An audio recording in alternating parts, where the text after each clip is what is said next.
নমস্কার বন্ধুরা, মান্টিস ফ্যামিলি ব্লগের একটি নতুন ভিডিওতে আপনাদের স্বাগত জানাই। আজকে আমি বানাবো বেল পুদিনার শরবত। বেল পুদিনার শরবত তৈরি করার জন্য আমি কয়টা পুদিনা পাতা তুলে নিলাম বাড়ি থেকে। এবার বেলটা ভালো করে ফাটিয়ে নেব। বেলটা ফাটিয়ে নিচ্ছি।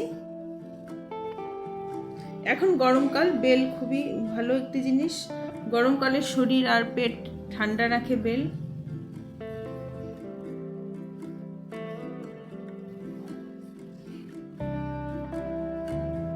দেখুন বন্ধুরা, বেলটা একদম পাকা, ভিতরটা একদম হলুদ।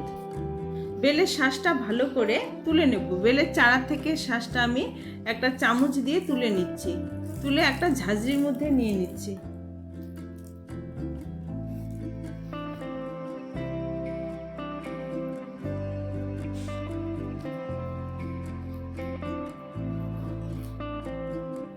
বেলের শরবতে আমি দেব পুদিনা পাতা, লবণ, বিট লবণ, আর দেব একটু লেবু। এখানে আপনারা চিনিও দিতে পারেন।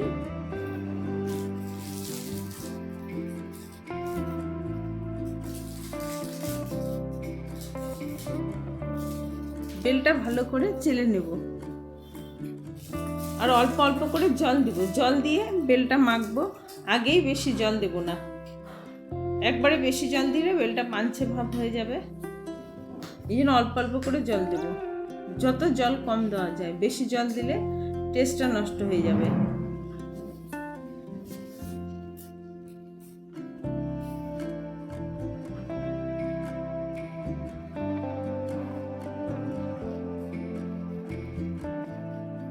বেলটা ভালো করে হাত দিয়ে মেখে মেখে চেলে নিচ্ছি।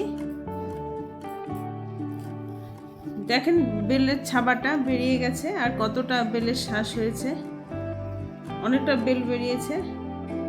এবার বেলের সাথে একে একে অ্যাড করব নুন, চিনি। আমি এখানে 2 চামচ চিনি দিয়ে দিলাম। এটা চিনি ছাড়াও করা যায়, কিন্তু জল দিয়েছি তো একটু চিনি না দিলে পাঞ্চে ভাব হবে। দিয়ে দিলাম একটু বিট নুন, নর্মাল লবণ দিয়ে রসটা ভালো করে মিক্সড করে নেব।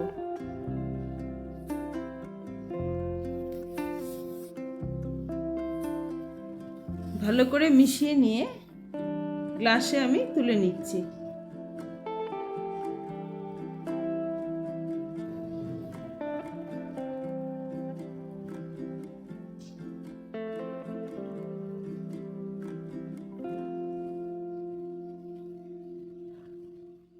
সবগুলো গ্লাসে দিয়ে দিলাম আর দিয়ে দিলাম একটু স্লাইস করে লেবু।